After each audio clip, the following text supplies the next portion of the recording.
enseignements supérieurs, donc elle est professeure à la MUBA. Mais comme je disais la fin avec elle, en discutant de la hiérarchie de ses titres et de son rang, ce qu'elle occupe comme fonction, elle est bien sûr directrice générale de la Bibliothèque nationale depuis maintenant 3 ans. Non, depuis octobre 2015. 2015. C'est Latifa qui m'a désignée. Là. Voilà. Bienvenue. Elle est psychanalyste, essayiste, spécialiste de culture arabo-islamique et anti-islamique.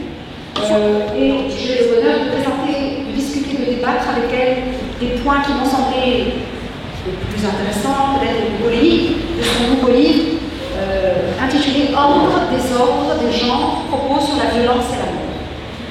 Alors, si vous voulez bien, alors je pense que le livre est en vente ici, n'est-ce pas? Lecture croisée. Lecture croisée sur la violence et la mort. Et cet essai compte 12 études. 12 études et une postface. Alors, des études érudites, très profondes, avec des références extrêmement précises, puisque moi j'ai beaucoup apprécié cet aspect. Chaque référence à Razeli, à tous ceux que vous citez comme théoriciens, comme théologiens arabes, psychanalystes ou essayistes ou écrivains spécialistes, en tout cas de la période entre le 9e et le 14e siècle, parce qu'il y en a beaucoup qui sont cités de cette période-là. Vous avez la référence précise à la page près. Donc ça c'est très important, parce que vous savez que tout ce qui est dit, on peut aller, on va lire la référence et puis lire, et ça donne aussi une possibilité d'autres débats pour la suite, pour plus tard. Alors ces études qui sont réunies, elles sont tenues par un fil conducteur qui est le refus du féminin. Le refus du féminin. Peut-être je vais tout de suite. Et le contraire.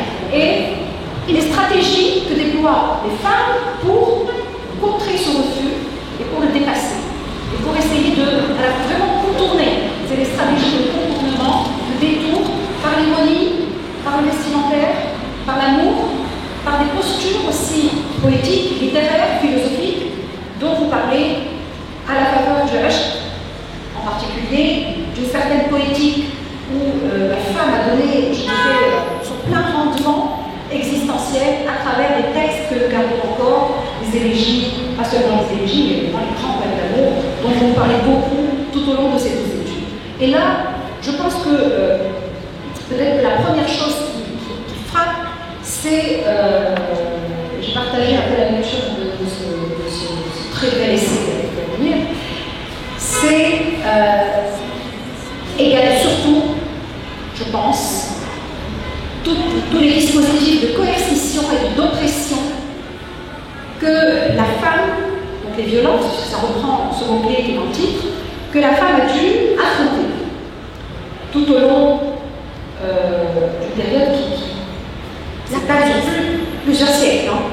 Et cette question du dénigrement du féminin et ce que vous appelez le théophalocentrisme, évidemment. Ça, c'est Derrida. C'est Derrida, vous reprenez la déconstruction. Il y a à la fois quelque chose, je n'ai pas voulu trop entrer dans les détails, mais il y a à la fois quelque chose de l'archéologie du savoir, de Foucault, dans ce livre, et de la déconstruction de Derrida.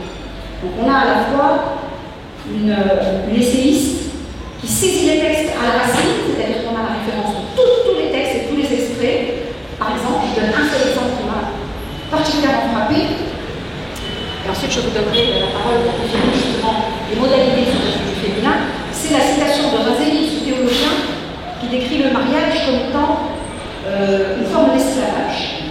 Et oui, je le cite, cité par Gilles, le contrat de mariage étant un contrat de vente, c'est ce que dit Razeli.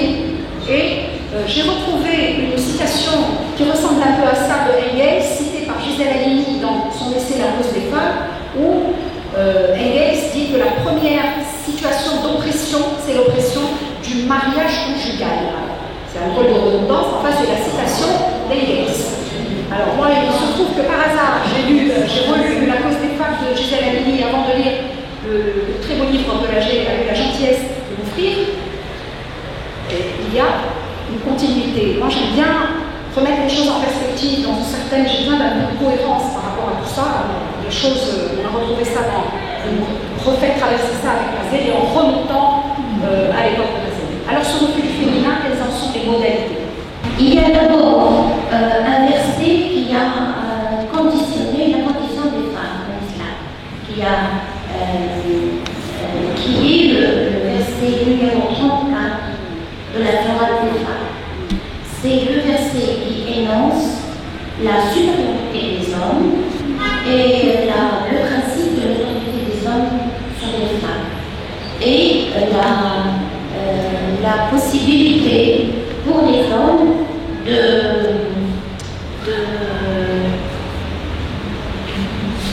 d'éduquer les femmes. Admonester. L'expression c'est admonester. Voilà. Admonester. Alors, c'est un texte fondamental. Et on essaie de construire toutes sortes de féminisme islamique, islamiste, etc. pour voiler, occulter ce fait important, structurel, qui est la supériorité théologique des hommes sur les femmes. Et donc, moi j'ai écrit ce livre par respect d'une sorte d'obligation de mémoire. On ne peut pas oublier et faire oublier la souffrance des femmes qui ont été admonestées, entre autres, en construisant une supercherie, la supercherie de l'islam a honoré les femmes. Alors, c'est pas vrai. Les femmes étaient battues, les femmes étaient obligées d'épouser des hommes dont elles ne voulaient pas.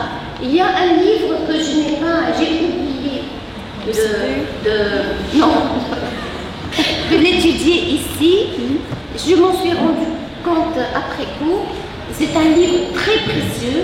Il s'appelle, je le cite, mais je l'ai enseigné et j'aurais dû ajouter, ce sera peut-être pour la prochaine édition, ajouter un chapitre. Ce livre s'appelle L'édit des femmes de Lara Touré. C'est un livre du Xe siècle. Et dans ce livre, on trouve des histoires concrètes de femmes. Je donne l'exemple d'une femme connue, c'est un personnage historique, que son père, j'ai oublié son nom, a obligé à épouser un homme qu'elle détestait, et le jour où son mari est décédé, son père est décédé, elle a refusé d'aller se recueillir sur la tombe de son père parce il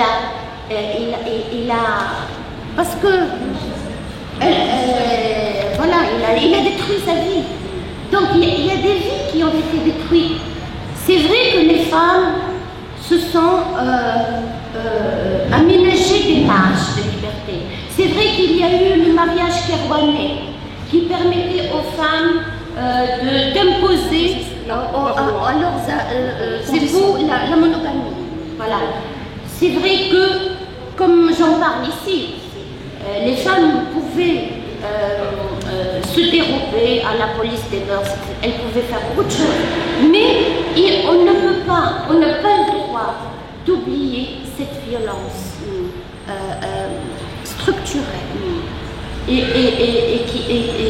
la violence de l'infériorisation des femmes. Mais dans ce livre, je n'ai pas parlé seulement de l'infériorisation des femmes, j'ai parlé de l'infériorisation des non-musulmans, les juifs, les chrétiennes, les eunuques, on va en parler, les homosexuels, tout les ça, chiens, c'est prévu. Les chiens noirs. Oui, alors justement, est-ce que tu me permets, là, oui.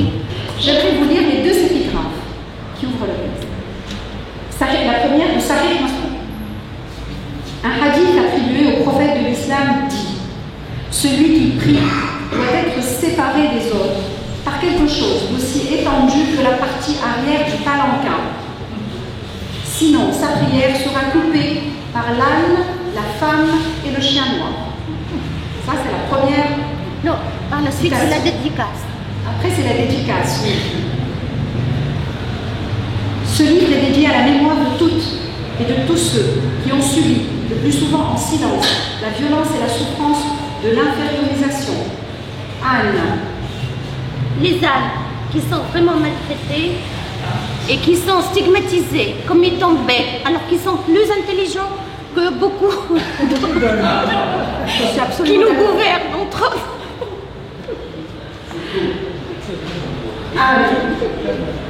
Anne avec accent circonflexe, un seul que S. Femme, chien noir ou d'autres couleurs. Esclave, non musulmane, homosexuel, hommes et femmes de couleur noire, eunuques, hermaphrodites, enfants, etc. Ça, c'est la définition. Alors, ces études substantielles et dites, évidemment, qui interrogent le refuge féminin, qui est en fait au fondement de la fondation, à la base de la fondation. Si tu permets, ça interroge le paradigme du féminin, les femmes et ce dont, parce que les femmes sont le titre d'un paradigme qui comprend entre autres les animaux, les enfants.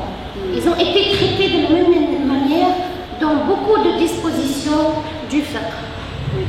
Donc, dans le texte théologique que tu cites d'ailleurs, que tout est cité ici. Alors, moi, il y a quelque chose qui m'a vraiment, non pas sidéré, mais je veux dire, il y a quelque chose d'abord de très beau. C'est l'écriture de la Jérusalem en français. Les amorces en particulier, moi j'ai été très touchée par la beauté des amorces du début. Je cite un seul exemple. Par exemple, dans une des études s'ouvre ainsi. On perd la voix de la femme aussitôt qu'on la découvre. Et elle saisit, elle fait une coupe dans le temps de femmes, d'écrits de femmes, mais qui sont absolument scotchantes. Parce qu'on ne s'attend pas du tout à ce qu'au XIIIe siècle, par exemple, dans la péninsule arabique, il y ait des femmes qui aient écrit de la même manière, avec des textes attestés. Et tout de suite après, il y a l'oppression. Donc il y a une espèce de cyclicité dans ce livre où tu as à la fois parfois une oppression, ensuite un retournement, une réapparition, une oppression, un contournement. Donc il y a tout un jeu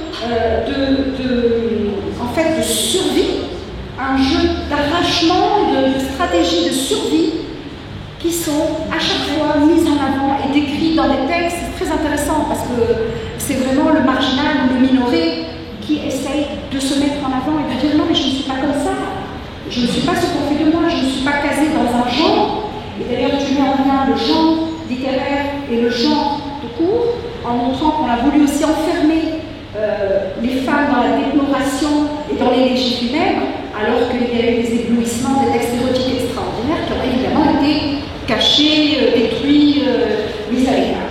Alors je pense que ce que je voulais dire tout à l'heure, c'est qu'à la fois il y a cette étude un peu historique qui remet en perspective l'histoire islamique et anti-islamique, le désir des femmes de se mettre, simplement de se mettre à exister par l'écriture ou par la posture. On parlera de la posture des manches très longues, cette espèce de fait divers extravagant du 14e siècle. Du milieu du 14e siècle. Il s'agit d'une mode extravagante. Les femmes en Égypte, Mamlouk, et par la suite à Damas aussi, se sont mises à mettre des tuniques avec des manches très larges, très longues. C'est une mode qui a rendu fou les religieux et les fouqahés, et même le sultan est intervenu pour interdire. On a même suspendu des effigies de femmes avec ces manches-là. Des manches très longues jusque par terre. Jusque par terre. Et on a interdit, hein. On a dit c'est haram. Et on les a mais les femmes, on les a punis. On a arraché. C'était au moment, juste après, parlant du Covid-19 et de l'épidémie. Après la plus grande peste qui a ravagé l'Europe et l'Afrique du Nord et Damas, le Moyen-Orient. C'était la peste de 1438. Juste après cette peste, à la fin de la peste, les femmes ont inventé cette mode extraordinaire. Et après 40 ans, elles ont été réprimées. Après 40 ans,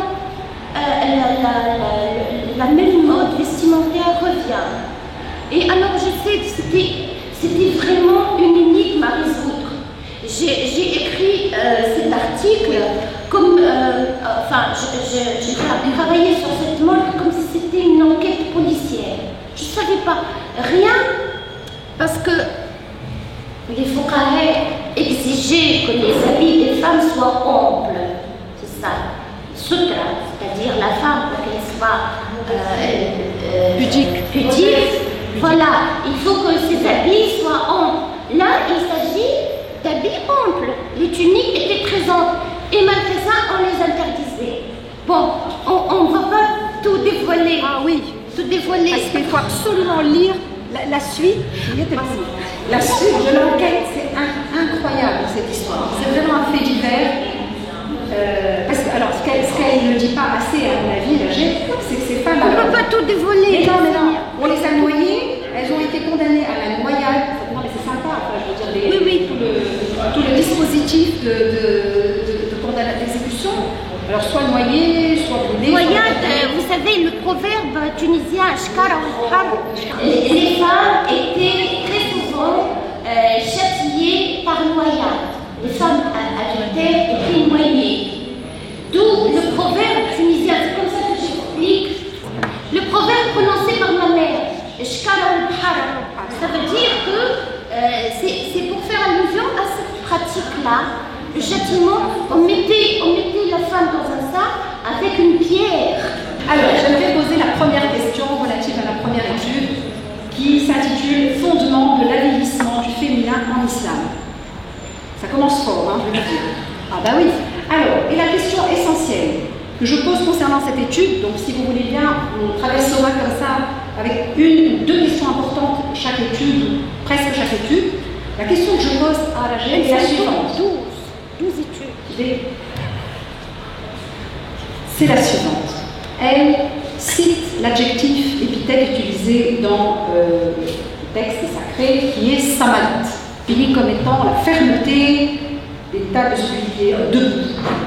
Et elle met ça en rapport avec un autre adjectif qui est aussi un substantif qui est raham, qui signifie la matrice. Mais on n'est pas du tout dans le même paradigme. Et alors, moi, la question que je pose, c'est finalement cette idée de masculinité, j'allais dire, de surhomme, un peu nietzschéen, de survirilité qui est dans l'image de Saint-Marc. Comment est-ce qu'il se trouve que dans quelle référence, je pense que le public est intéressé par ça, elle se trouve tempérée par une espèce d'interface complètement opposée qui est l'idée de Al-Ham, l'idée au contraire de quelque chose d'accueillant, de matriciel, de féminin peut-être, je pense, de maternel, de féminin, parce que même si on n'est pas mère, on a quand même la femme. Pourquoi je pense qu'on peut le pallier à...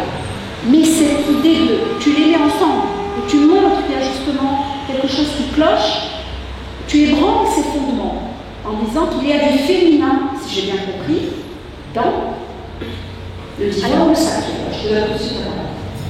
Alors, l'hypothèse que j'ai en fait très peu étayée dans ce livre, c'est que la divinité monothéiste islamique, Allah, s'est attribuée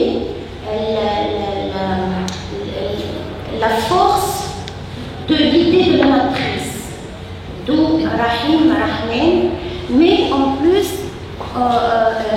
je retrouve toute une littérature très peu connue sur les matrices divines, les matrices mu'allaqa, suspendues au trône. Et ces matrices-là parlent, il y a une personnification étonnante de la matrice, des matrices. Et l'islam a beaucoup mis l'accent sur la nécessité de silat raham, c'est-à-dire faire du bien à ceux, les liens de parenté matricielle. Voilà, c'est très important dans la morale islamique. Et puis, il y a toute une personnification des matrices. L'hypothèse est que j'ai essayé de... Peut-être que je ne suis pas la seule à la développer, mais est que le maternel est très fort, très important. Et que pour instaurer le monothéisme à la place des divinités maternelles et des divinités féminines, il fallait faire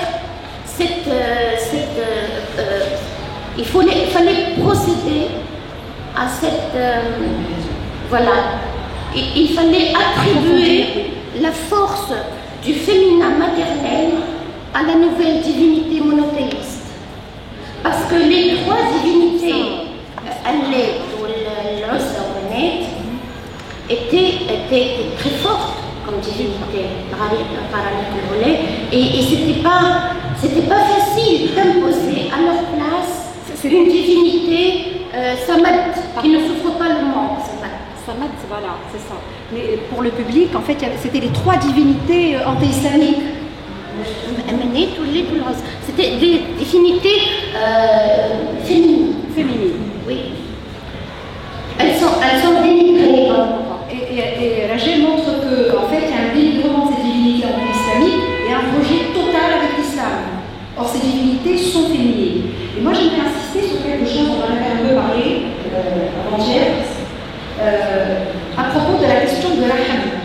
Alors, parce que c'est quand même bien aussi de remettre en parallèle avec le judaïsme ou le christianisme. Mais par exemple, alors dans le judaïsme, dans le livre 17 de la Genèse, Abraham, il ne s'appelle pas Abraham, il s'appelle Abraham. Et à un moment donné, on lui ajoute un « et ». Il devient Abraham, c'est-à-dire Abraham en fait. Un père à matriciel. Ce qui est formidable parce que ça rejoint une des études sur la théorie des sphères divisées. L'être humain étant conçu comme étant fait d'une part féminine et d'une part masculine, et chaque part passe sa vie à chercher l'autre. Et cette conception, évidemment, elle a été balayée d'un revers de main. Mais je reviens à la question du judaïsme avec l'ajout du hé hébreu, qui introduit quelque chose de féminin. Et ça, c'est aussi attesté par plusieurs lectures talmudistes qui montrent qu'il y a effectivement du féminin dans l'Abraham. Et moi, en te lisant, j'ai pensé, je me suis dit, mais alors, cette question doit absolument être travaillée. Si tu veux vraiment ébranler avec une argumentation basée sur des textes qui se recoupent sur cette question de visibilité, de reconnaissance du féminin dans quelque chose qui est de l'ordre du samad, c'est-à-dire qui n'admet pas finalement le manque ni la concavité, une concavité quelconque, quelque chose qui est manquant, c'est à travailler. Alors, après cela, j'aimerais aborder un point qui nous semble fondamental, qui est le désordre. Parce que cet essai qui s'intitule Ordre des ordres sont des failles et les représentations trop bipolaires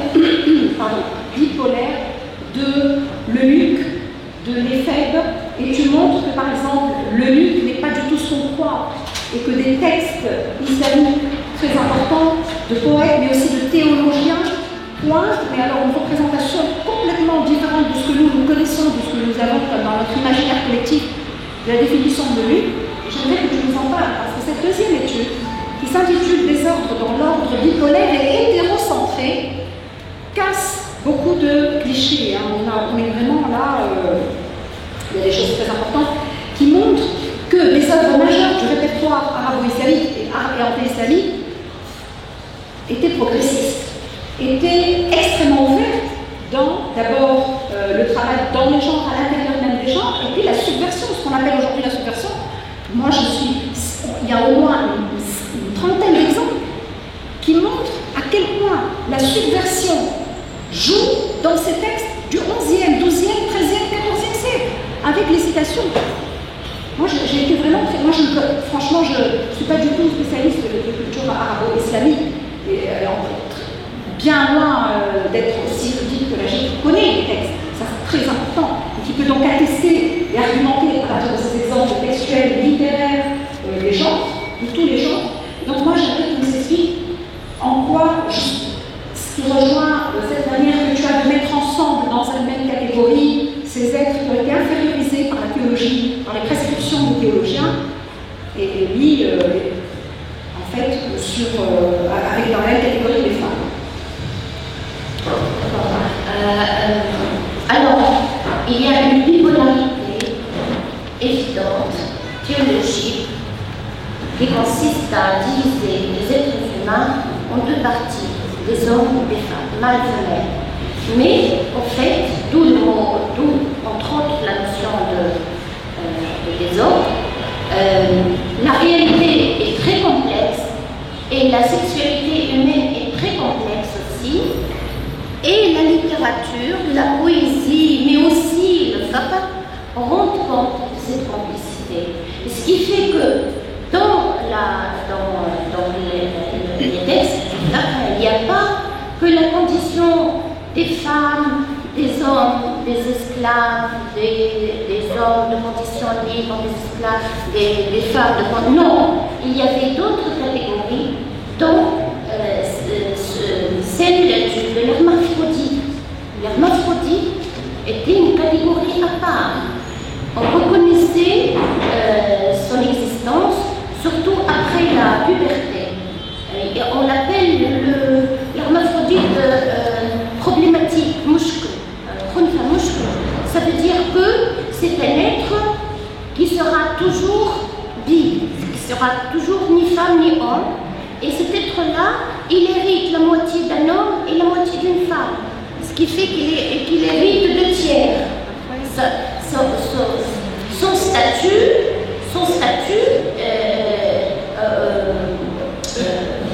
fait de lui un être supérieur en fait aux femmes.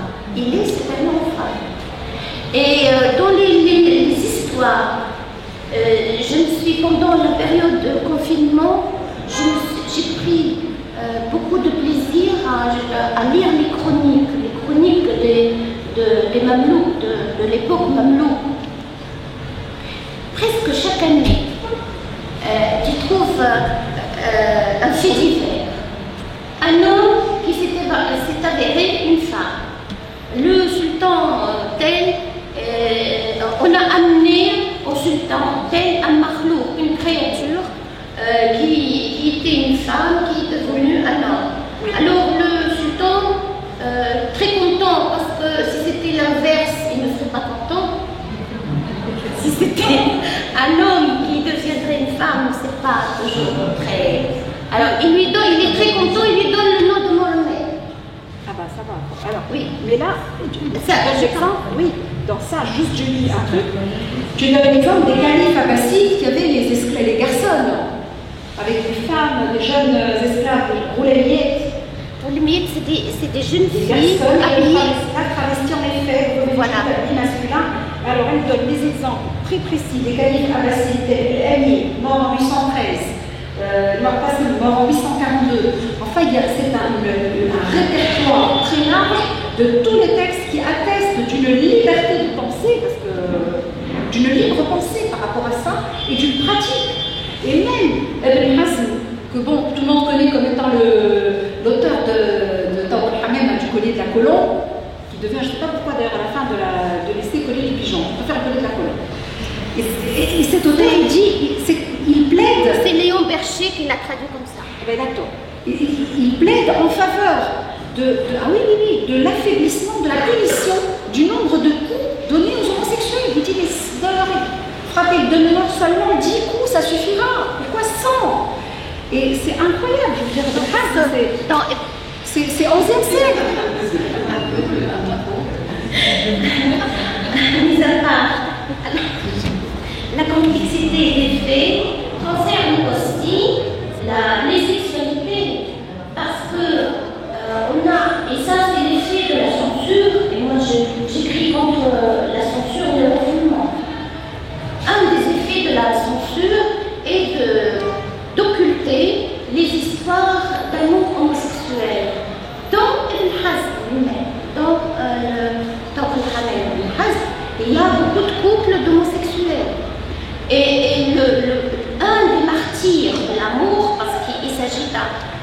y a un chapitre qui parle du martyr amoureux.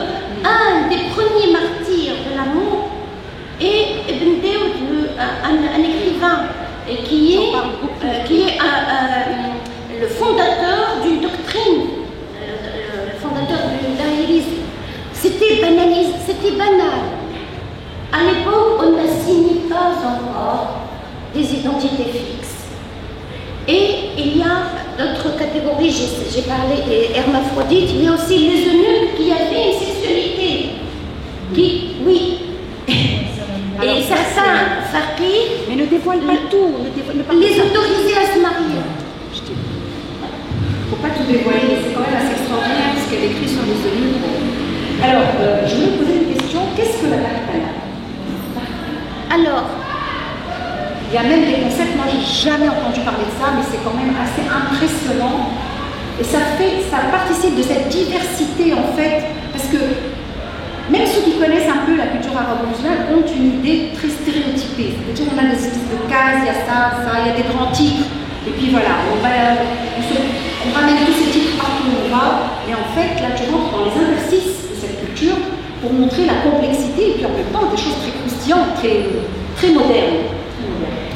Alors, merci. Alors, le bahdala est un mot qui n'existe pas dans les dictionnaires.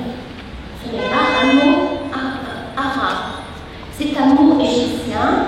Et alors, dans le chapitre consacré à cette mode des robes, des tuniques extravagantes, j'ai essayé, les femmes, on parle des femmes, tous les historiens ont écrit sur cette mode.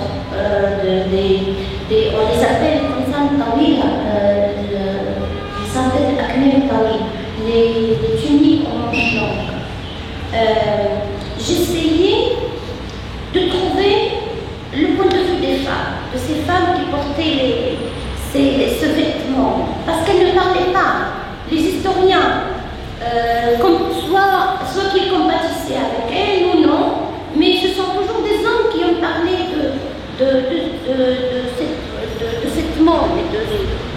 Les seuls endroits où j'ai trouvé un fragment de discours de femmes et j'ai trouvé le point de vue des femmes, c'est quand un historien, Makrizi je pense, dit que les femmes appelées ont donné un nom à ces tuniques. Elles les appelaient Bahtala. Or, Bahtala, aujourd'hui, c'est un mot égyptien, aujourd'hui il signifie n'importe quoi.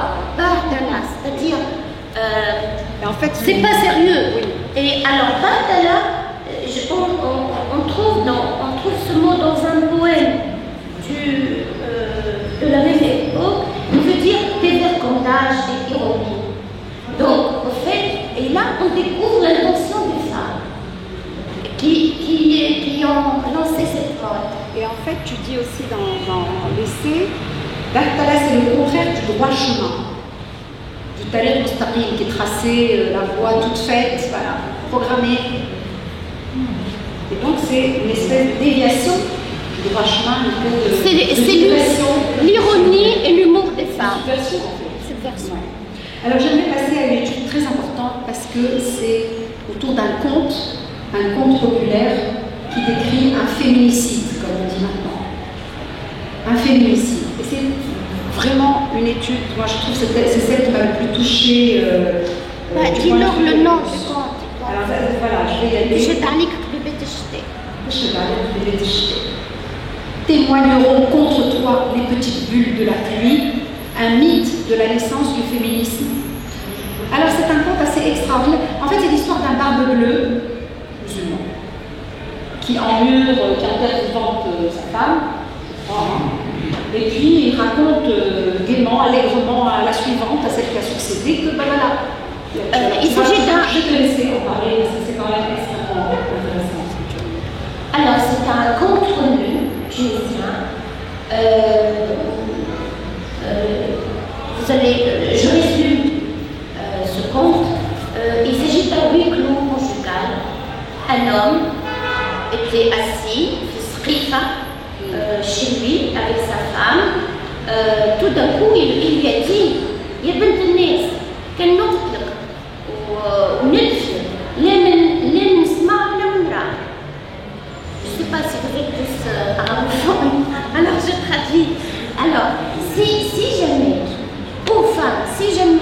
je te tue et que je t'enterre ici sur place, personne ne s'en rendra compte. Il pleuvait à ce moment-là et la femme lui a dit, témoigneront contre toi les petites bulles de la pluie. Et effectivement, c'est ce qui s'est passé. Parce que... Ouais, ça c'est vraiment un truc Tu incroyable. continues. Oui, parce qu'en fait, alors que lui ne voit que négativité, elle regarde des choses qui sont presque invisibles. Et en fait, on retrouve, alors tu es psychanalyste, donc tu vas certainement en parler mieux que moi, mais le détail anodin qui retient tout d'un, qui devient absolument gigantesque d'importance au moment de cette scène qui est extrêmement traumatisante parce qu'elle sent la menace qui pèse sur sa tête, et elle lui dit, ben voilà, il y aura quand même un témoignage, c'est à la fois l'importance accordée à un détail anodin qui va la sauver, et elle fait un parallèle avec Agar, qui est sauvée par la source, qui voit quelque chose, qui dit, et en fait, elle la veut tellement, la source, qu'elle la fait jaillir à la limite, parce qu'il faut qu'elle soit sauvée, il faut bien que quelqu'un la sauve, quelque chose la sauve. Il y a ça, et il y a également dans ce conte, peut-être pour l'idée, l'allégorie d'une présence justicière, je ne sais pas si on peut dire des choses comme ça, mais qui est une justice, qu'il y a un tiers, et, dans l'essai justement, Alanger problématise l'absence de tiers, ce qu'elle appelle les tiercéités, qui cassent le pouvoir du maître, le pouvoir du mari, ou le pouvoir du surhomme mâle. Il n'existe pas de force tempérante ou de tiercéité, comme tu le dis. Et en même temps, c'est la naissance du témoignage, à savoir qu'une voix de femme peut témoigner. Et ça, je pense Pour sauver les autres femmes. Parce que pour la première fois, et la question du témoignage, outre que c'est un genre qui est fondamental, et que c'est une posture avant d'être un genre, elle pose aussi le problème, et elle crée une situation qui est rédemptrice, et en même temps qui renverse l'ordre, dans la mesure où en arabe, le témoin c'est chéri. Le chéri se substitue au chérit.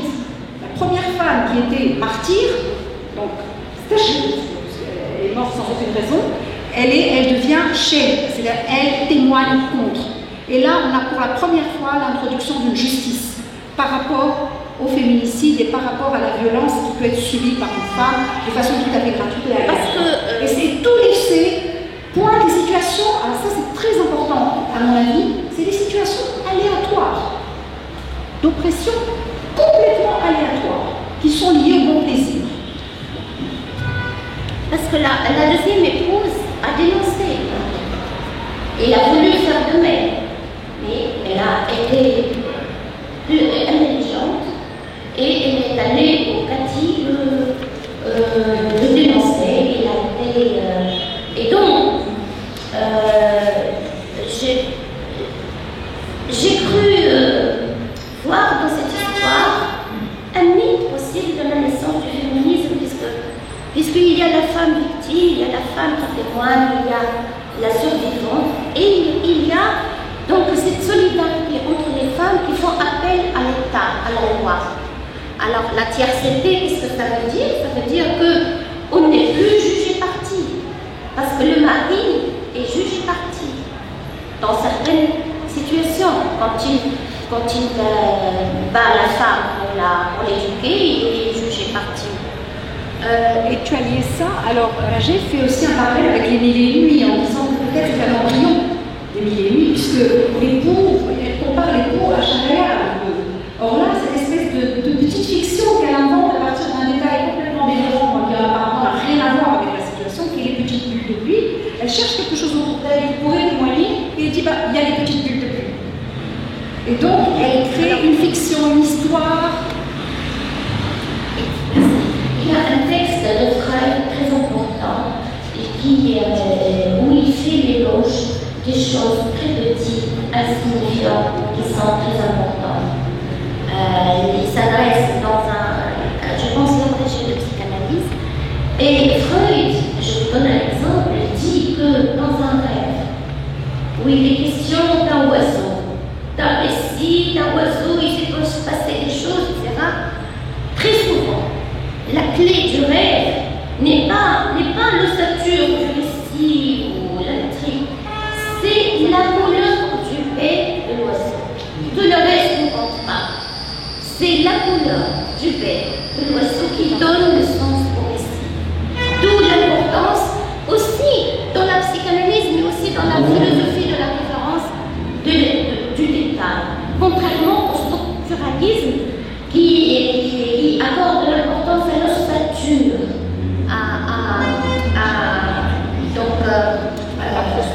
voilà, à la charpente. Ce qui est important dans les philosophies chez Derrida et dans la psychanalyse, ce n'est pas la charpente, ce n'est pas l'architecture, ce n'est pas tout. Ce qui est important dans tout ça, c'est peut-être pas l'architecture ni un cafard sur le mur, peut-être un petit détail, insignifiant, très souvent insignifiant. Alors, juste pour terminer sur ce conte très important pour moi, cette 5e étude est essentielle.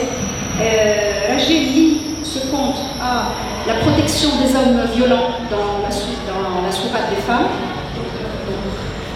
disant que l'islam protège les hommes violents, plus que les femmes violentées, d'une part, et d'autre part, elle lit cette situation au verbe kashafah, yakshif, qui est aussi une posture, parce que dans Yakshifal, par exemple, yakshif, ça veut dire à la fois montrer ce qui se passe avec la petite cuisine, les petits scandales internes, les drames intimes. Il y a quelque chose aussi de l'ordre ici de la dénonciation, de la rétention de l'information, de la dénonciation qui existe, qui coule, qui irrigue toute cette société. Je pense que tu veux le dire aussi à partir de ce pointage du verbe dévoiler. Il faut dévoiler. Alors, si tu veux bien, on va passer à la 6e étude, qui est extraordinaire. C'est sur le fahl, l'étalon, le mythe de l'étalon dans la culture arabe. L'étalon qui est à la fois l'étalon, fahl, animal, et aussi, alors je te laisse me dire. Alors, le mythe de l'étalon, c'est un récit qui pourrait expliquer, entre autres, l'hégémonie des hommes dans le champ de la politique. Les femmes se sont libérées, elles sont partout, sauf dans les postes de direction. Et alors, le mythe de l'étalon, qu'est-ce que ça veut dire? Ça veut dire qu'il y a toujours un seul chef. Et comme dans les troupeaux des animaux, je ne sais pas si vous avez remarqué que dans les troupeaux, il y a toujours un bélier, un mâle, voilà, un mâle très fort qui devance le troupeau. Alors, l'existence des femmes, des femelles dans ces troupeaux, elles ne peuvent pas rivaliser avec le mâle parce qu'elles sont convoitées par les mâles. Elles sont dans une posture qui les écarte du politique. Et voilà. Et le lien avec la joute poétique, c'est très important.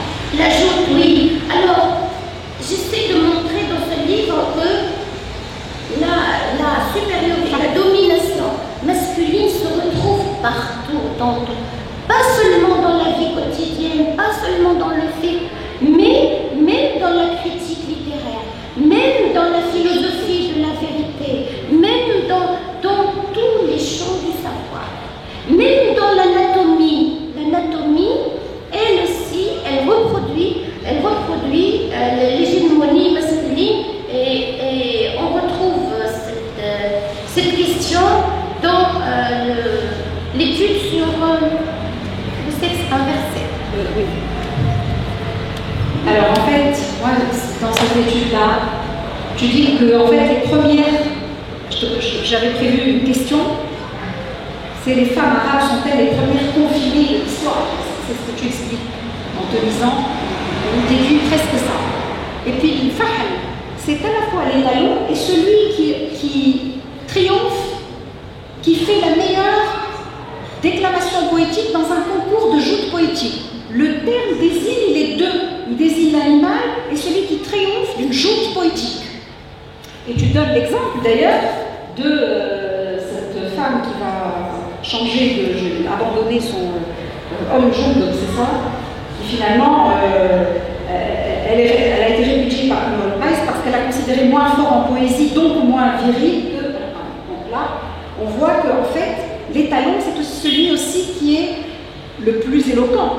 Et tu fais une relation très intéressante, un parallèle intéressant entre l'éloquence gaïenne et une femme.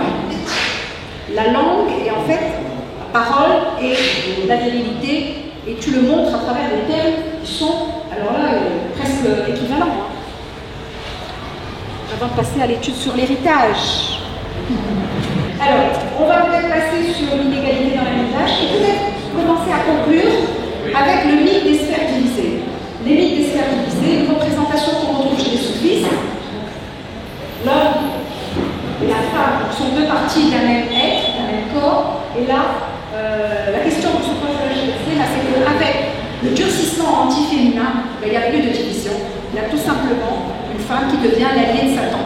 Et on se demande par quelle opération ça se passe. Là, je te laisse en parler.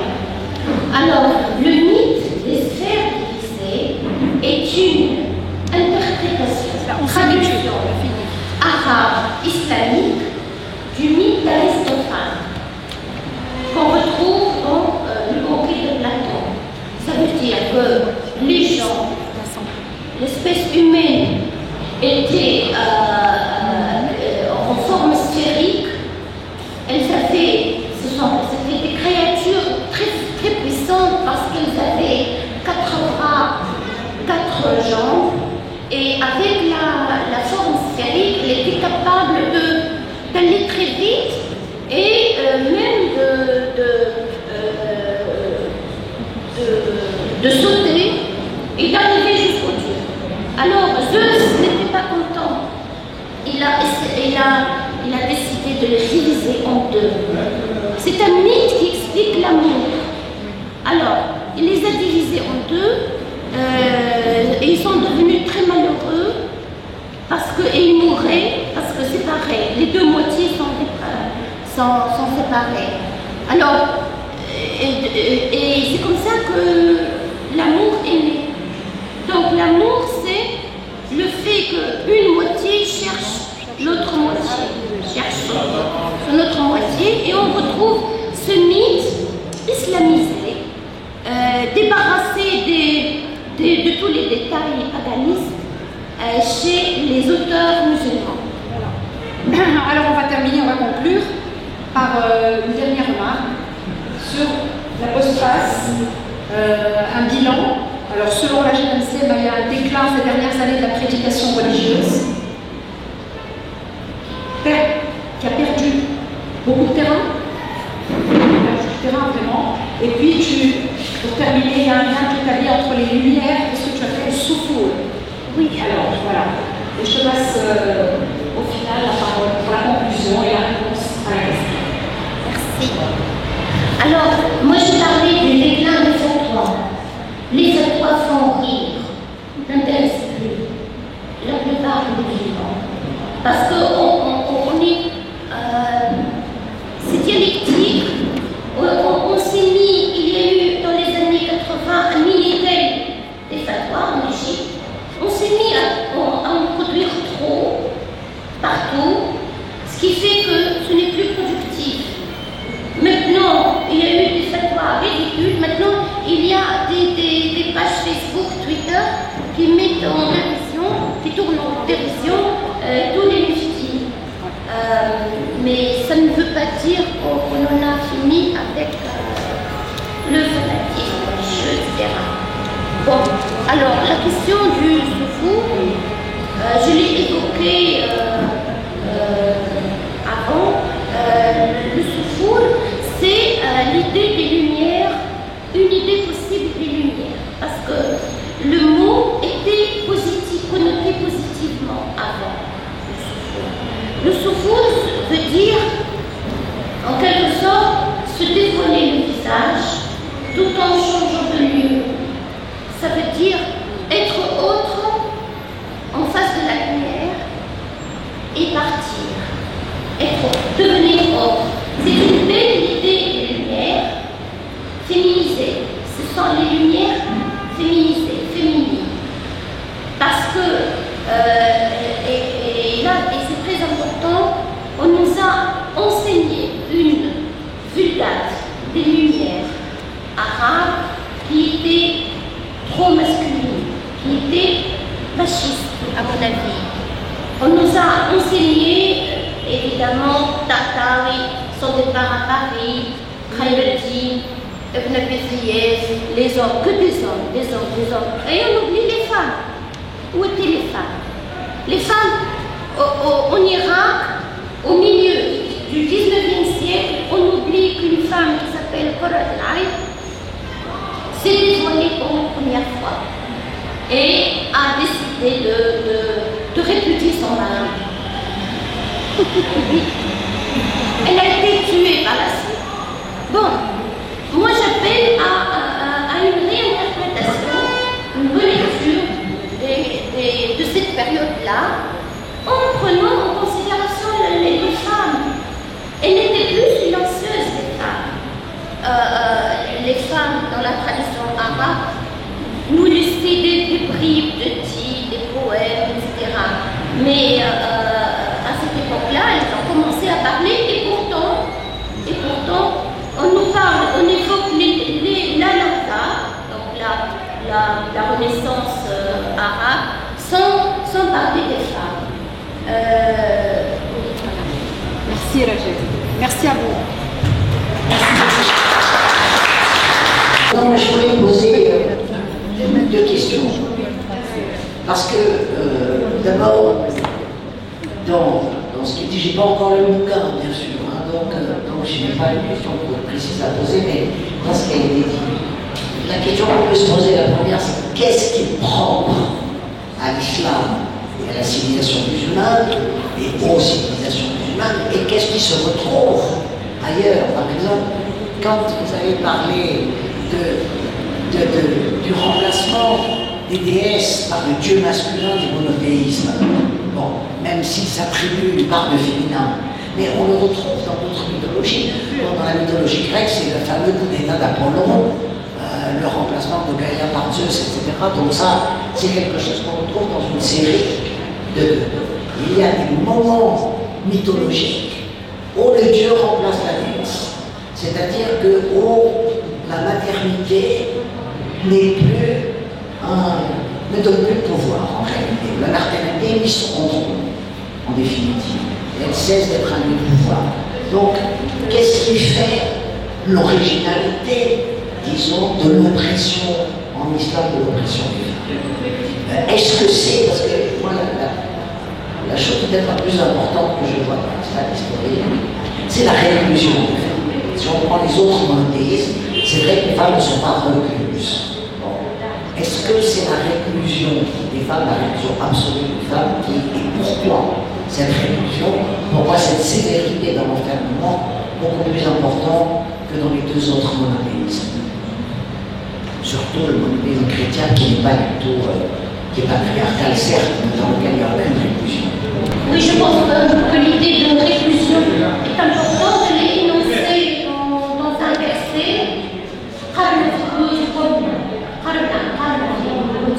Ça veut dire rester dans vos maisons. Dans vos maisons. Mais on a dit, certains exégètes disent que ça concerne uniquement les mères des croyants, c'est-à-dire les épouses du prophète. Mais ceci dit, qu'est-ce qu'on trouve? Ça a été démontré par le Ibn. Les femmes, au début du temps du prophète, elles allaient à la mosquée faire la prière. Par la suite, on leur a tout interdit d'aller faire la prière, d'aller au cimetière et même les bains, les hammams. Parce qu'ils soupçonnaient toujours, là où il y a une communauté de femmes, les fuqaha sont inquiets. Ils se disent elles doivent faire quelque chose de pas très catholique. Entre autres, la sorcellerie. Ils n'aimaient pas les groupes de femmes. Autre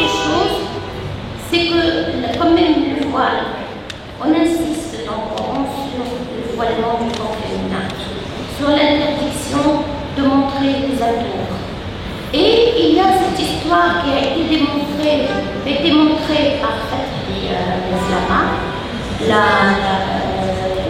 la légende d'Agar, Agar est l'ancêtre féminin des musulmans, mais on n'en parle pas. Sa figure est refoulée parce qu'elle était esclave, alors que Sarah, l'ancêtre des Juifs, était l'esclave de Sarah. Donc, il y a une question de désaveu. C'est une hypothèse. Dans le livre l'islam, la psychanalyse à l'époque de l'islam, tu le connais. Bonsoir, une petite indication rapide. Je vous invite à lire la lettre 38 des lettres persanes de Montesquieu, où il y a une discussion très intéressante entre un persan et un occidental sur la condition des femmes, et avec toute une réflexion vraiment très nouvelle, très moderne, sur la raison de l'infériorisation des femmes par les hommes. Comme il dit Montesquieu, donc, dans ce texte, c'est parce que les femmes sont plus intelligentes, par conséquent, elles sont plus pacifiques, et les hommes ont profité de leur force, et dans leur grande intelligence, les femmes les ont laissées faire. C'est pas faux. Bravo. Lettre 38. Merci. En fait, je voulais savoir si, comme dans la littérature occidentale par exemple, plusieurs auteurs, donc femmes, se sont prostituées.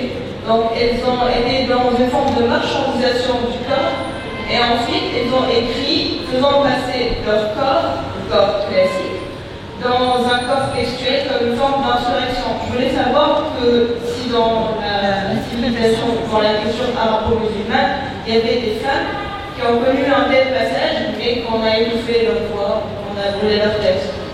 Juste une dernière question pour ne pas épuiser votre patience.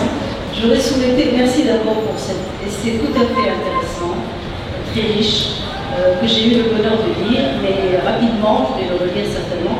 Il y a deux points qui m'ont interpellée. D'abord, j'aurais souhaité que vous insistiez plus sur quelque chose que vous avez effleuré, qui est en l'occurrence l'altérité féminine. C'est-à-dire qu'en fait, ce n'est pas toujours un système vertical d'oppression de la femme par l'homme. Il y a aussi une différence de manière d'être, de sensibilité, qui à mon sens aurait gagné à être peut-être plus développée. Et le second point, c'est une analytique des causes. Et là, j'aurais aimé enfin lire quelque chose et entrer au problème économique, qui est certainement une des motivations majeures qui ont fait, en même temps que les monothéismes, la domination masculine. Ce sont les deux points sur lesquels j'aurais aimé lire des pages. Voilà, merci. En fait, il y a très peu de textes féminins qui nous sont parvenus. Très peu, vraiment. C'est des bribes de poèmes, de textes, parce que, et je le montre dans un des chapitres, si par exemple les poètes hommes parlent d'un pensif, celui de l'Argus, c'est-à-dire celui qui vient contrôler, interdire la rencontre des amoureux. Alors, c'est un sous-thème poétique, un pensif. Les hommes en parlent, l'évoquent. Il a rencontré sa bien-aimée, il a discuté avec elle au clair de la lune, malgré l'Argus, ça veut dire qu'il a vaincu l'Argus. L'Argus, quand il s'agit d'une femme, n'est pas un pensif littéraire, poétique. C'est le frère jaloux qui vient tuer l'amant. Et on trouve ça, par exemple, dans la seule notice féminine du beau dictionnaire de Rachir de Garouanet. Rachir a écrit un dictionnaire sur les poètes contemporains.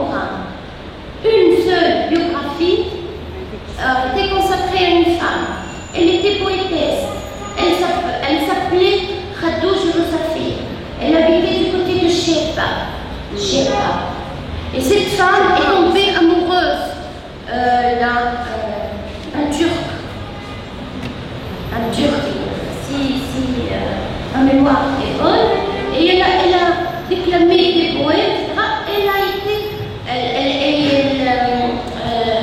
Ses frères ont tué son amant. Et il s'est tué. Donc, qu'est-ce qu'il en reste? Il en reste quelques-uns de ces poèmes.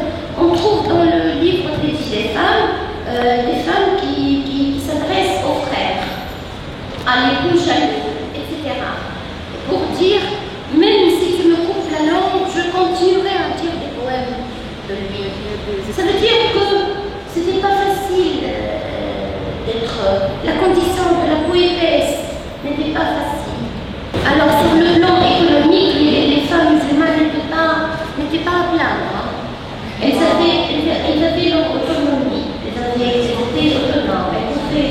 D'ailleurs, la première épouse du prophète était commerçante, elle était une femme riche. Mais ceci dit, la loi implacable de l'échange des femmes faisait que la femme était l'objet de l'échange.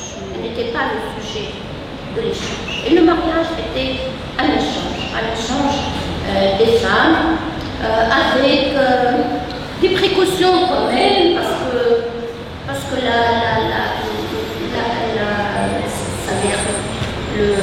dot. Ah oui, on n'a pas parlé de la dot. Oui, la dot. Enfin, ça dépend des pays et des doctrines juridiques. La dot, c'est la femme qui en profitait. C'est pas toujours le père de la femme. Donc c'est compliqué, c'est un échange compliqué.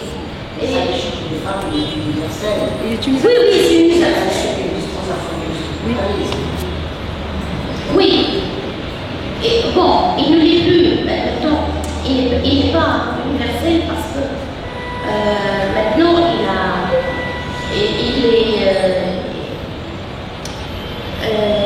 il subit l'épreuve de l'émancipation des femmes. Les femmes ne s'échangent plus. Oui. Alors, l'échange des femmes a été conceptualisé de plusieurs manières. Pour Razel, il s'agit d'un esclavage.